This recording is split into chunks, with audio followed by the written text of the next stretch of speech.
Buen día a todos. En primer lugar, me gustaría dar las gracias a Ismael y a todos los organizadores por invitarme a participar en esta jornada como representante de la Universidad Politécnica de Valencia. Espero teñir un poquito de verde la celebración de estos 60 años de la SBM, presentando nuestros resultados sobre el aroma de la resistencia en plantas. Pero antes de pasar a presentar los resultados, para los que no nos conozcáis, me gustaría presentar brevemente el IBMCP, que bueno, es el Instituto de Biología Molecular y Celular de Plantas, que es un centro mixto que se fundó entre el Consejo Superior de Investigaciones Científicas y la Universidad Politécnica de Valencia, que es a la que pertenezco yo, y que tenemos como misión pues, el generar cultivos que sean más eficientes, más productivos y de mayor calidad. Nuestras líneas de investigación se agrupan en tres grandes departamentos. El Departamento de Biotecnología y Mejora Vegetal de Especies Cultivadas, en el que se estudian a grandes rasgos los genes o regiones génicas que participan en los caracteres de interés agronómico de especies cultivadas.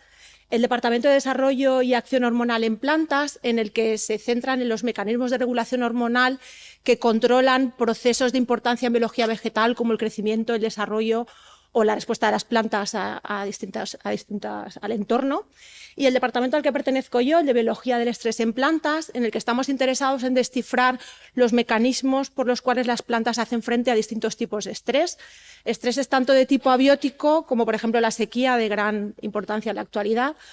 o estreses de tipo biótico. Todos somos conscientes del impacto que los virus han tenido en nuestra sociedad. Debemos considerar también los virus del reino vegetal, no solo los virus, los viroides, las bacterias, los hongos, los insectos. Y bueno, pues estamos interesados en entender estas respuestas con el fin de desarrollar herramientas biotecnológicas que nos permitan conseguir cultivos que sean más resistentes a estos tipos de estreses. Y en particular, nuestro grupo de investigación estamos interesados en entender cuáles son los mecanismos defensivos por los que las plantas hacen frente a estreses de tipo biótico. Como sabéis, cuando una planta percibe la llegada de un patógeno, produce la activación transcripcional de una serie de genes y como resultado de esta respuesta final se acumulan proteínas defensivas, entre las que se encuentran las proteínas PR, y entre ellas la proteína PR1 es la que se utiliza como marcador clásico de la activación de la respuesta defensiva. Además, se producen señales que viajarían a lo largo de la planta, activando las defensas en aquellos lugares en los que el patógeno ni siquiera ha llegado, lo que se conoce como respuesta sistémica. Esta activación de las defensas hace que la planta sea más resistente a infecciones posteriores y, por lo tanto, en nuestro grupo estamos interesados en entender cuáles son esos mecanismos detrás de esas resistencias. En particular, nos centramos, por una parte, en las señales que activarían la respuesta defensiva, en los componentes moleculares que hay detrás de esa resistencia, es decir, cómo la planta se reprograma para poder ser más resistente. Y por último, si de alguna manera la planta modifica las barreras físicas de manera que impide la entrada de los patógenos y se hace pues, un poco más resistente.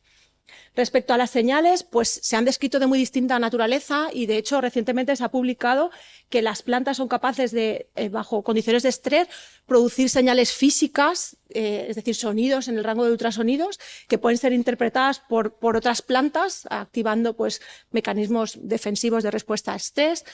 En nuestro grupo estamos más bien interesados en la comunicación química, es decir, en estudiar qué metabolitos señal las plantas producen en respuesta a estos estreses de tipo biótico y, en particular, unos metabolitos de naturaleza volátil que denominamos VOX, de compuestos orgánicos volátiles, que serían producidos por la planta al percibir la llegada del patógeno y que podrían activar la respuesta no solo en la planta donde son producidos, sino también en plantas vecinas, activando lo que podríamos llamar la comunicación interplanta. ¿Y cómo trabajamos? Pues básicamente seguimos este esquema de trabajo. En una primera etapa lo que hacemos es buscar metabolitos que se acumulen de manera diferencial en plantas que tengan activadas las defensas, que sean más resistentes. A continuación estudiamos el papel defensivo de esos metabolitos, que puede ser un papel defensivo directo, pues porque tengan alguna actividad antifúngica, antibacteriana, antioxidante, etcétera. Y también estudiamos si podrían actuar como molécula señal de la activación de las defensas. Y para esto hacemos dos tipos de aproximaciones. Bien aproximaciones farmacológicas, mediante aplicaciones del compuesto pulverizado, o bien aproximaciones genéticas mediante la obtención o el desarrollo de plantas transgénicas que tengan alterados los niveles de acumulación de estos metabolitos. Si la molécula efectivamente actúa como señal,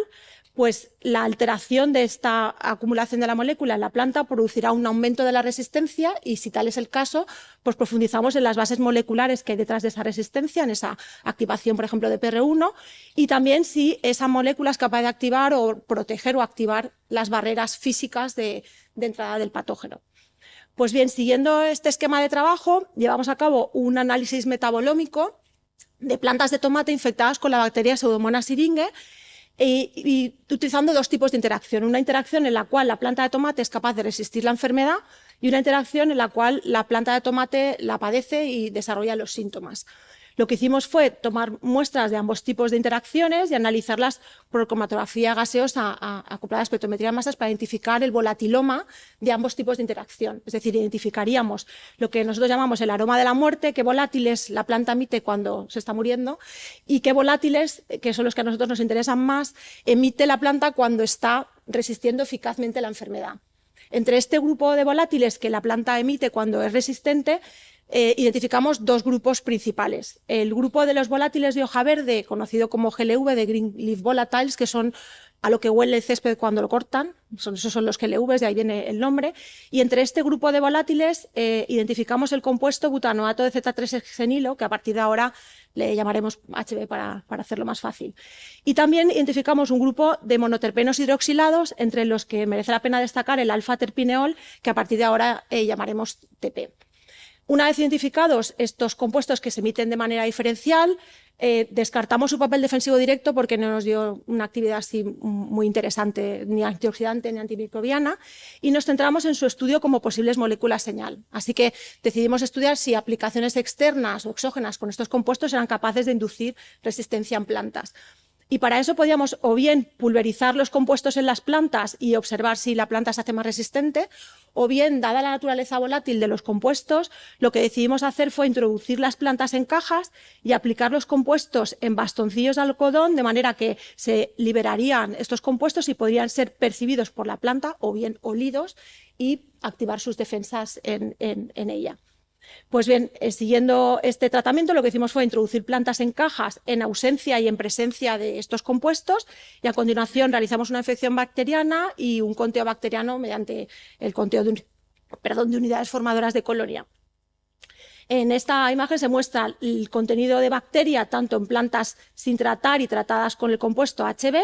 y sin tratar y tratadas con el compuesto terpineol. Como se puede ver, ambos compuestos produjeron una reducción significativa en el contenido bacteriano de las plantas de tomate, indicando que los dos compuestos aumentan la resistencia de las plantas de tomate a una infección por pseudomonas.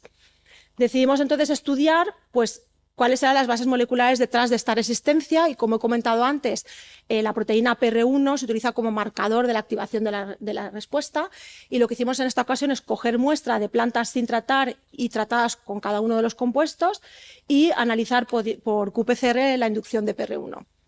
De nuevo, en la figura se muestra la inducción de PR1 tanto en plantas tratadas por el compuesto HB como en plantas tratadas por alfa-terpineol, y observamos que en ambos casos los compuestos produjeron una inducción significativa de la proteína PR1. Esto significa que los dos compuestos son capaces de inducir o de activar las defensas en la planta, que es la proteína que se utiliza como marcadora de esta activación. Por último, quisimos ver si estos compuestos o los tratamientos con estos compuestos mejoraban las barreras físicas de entrada del patógeno. Y como sabéis, pues Pseudomonas entra en las plantas de tomate bien a partir de heridas o a través de los estomas. Así que lo que quisimos hacer fue estudiar si los compuestos producían alguna alteración en el ratio de apertura estomática, midiendo el ratio entre el diámetro menor y el diámetro mayor del estoma, de tal manera que tiende a 1 si está totalmente abierto y disminuye si el estoma se cierra. Lo primero que hicimos fue tomar muestras y analizar el microscopio y confirmar que cuando la planta de tomate se infecta por una bacteria, efectivamente cierra los estomas como un mecanismo defensivo. Y una vez confirmado esto, pues estudiamos los ratios de apertura estomática en plantas tratadas con HB a distintas concentraciones o en plantas tratadas con terpineol a distintas concentraciones, utilizando el ácido abscísico, que es la hormona estrella de cierre estomático. Como podéis ver, ambos compuestos produjeron una inducción de cierre estomático significativo, dependiente de la dosis, indicando que, digamos, pueden ser utilizados como inductores del cierre estomático. hasta aquí, pues a modo de resumen de lo que hemos visto que tanto el compuesto HB como terpineol se emiten significativamente por plantas que resisten eficazmente una enfermedad, que tratamientos exógenos con los compuestos producen un aumento de la resistencia de plantas de tomate a bacteria y la activación de las defensas y el cierre de estomas. Pero claro, el cierre de estomas participa en muchos otros procesos en la planta, no solo en cerrar para que no entren las bacterias, y por eso decidimos explorar otros usos posibles del compuesto. Y en este caso nos centramos en el compuesto HB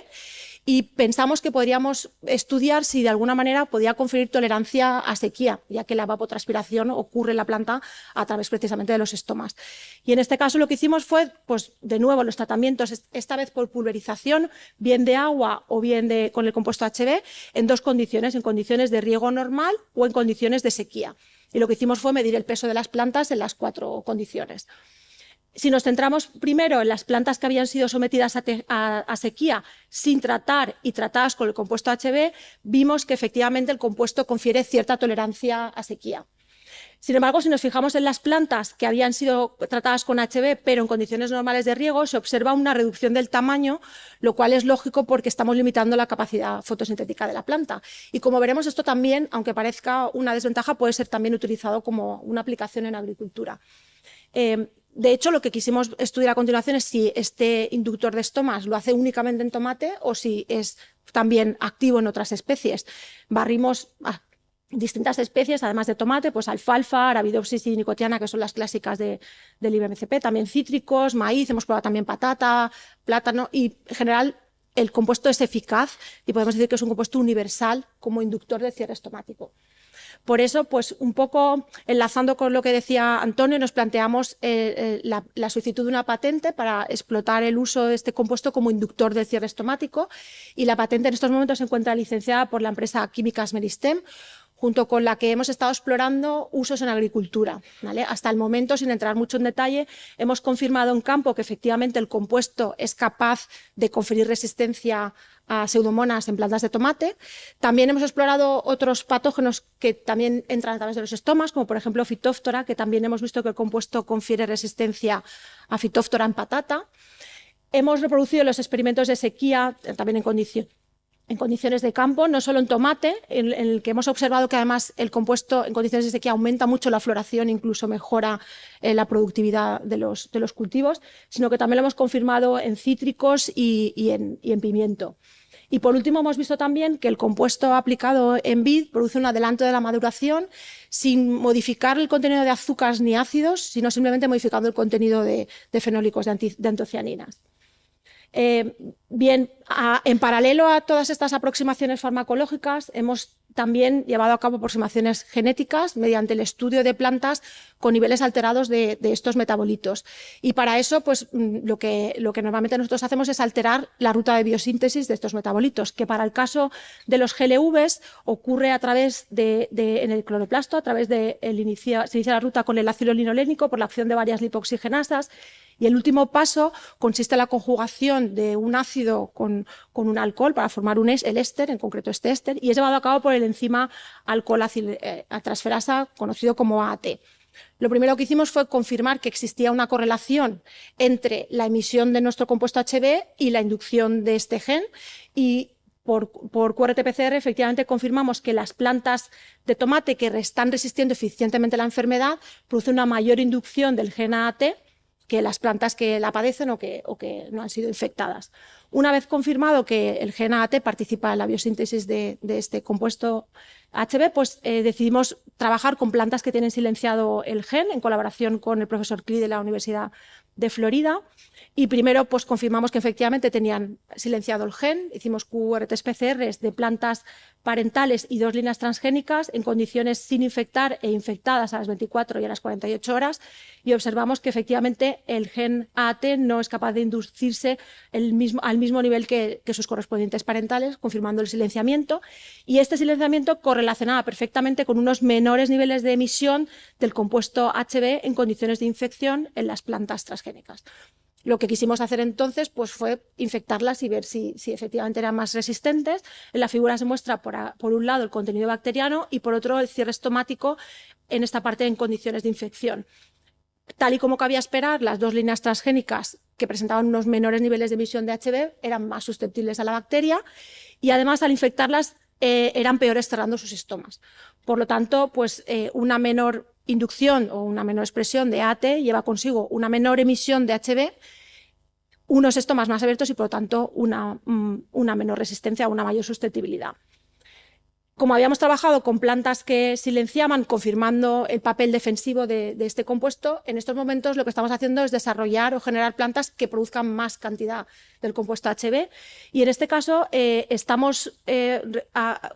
utilizando una estrategia un poco distinta, volviendo a la ruta de biosíntesis de HB que tiene lugar por la acción de lipoxigenasas a partir del linolénico, como he dicho, y como último paso la acción de AT. Esta ruta la comparte también la formación de ácido jasmónico, que como sabéis es una hormona de importancia vegetal. Pues nuestra estrategia en este caso ha sido la de generar plantas CRISPR-AOS, de manera que estas plantas no son capaces de producir ácido jasmónico y el linolénico se redirige hacia la formación de estos ésteres de GLV. En estos momentos tenemos las plantas genotipándose en el laboratorio y parece que pintan bien, pero todavía estamos con ellas.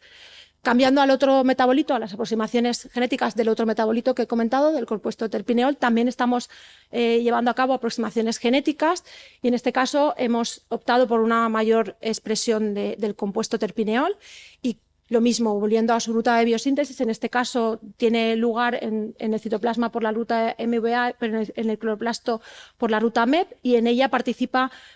con mucha importancia el gen MTS1, una monoterpeno sintasa. Y de nuevo volvimos a confirmar que este gen se induce correlacionado con la mayor emisión del compuesto terpineol.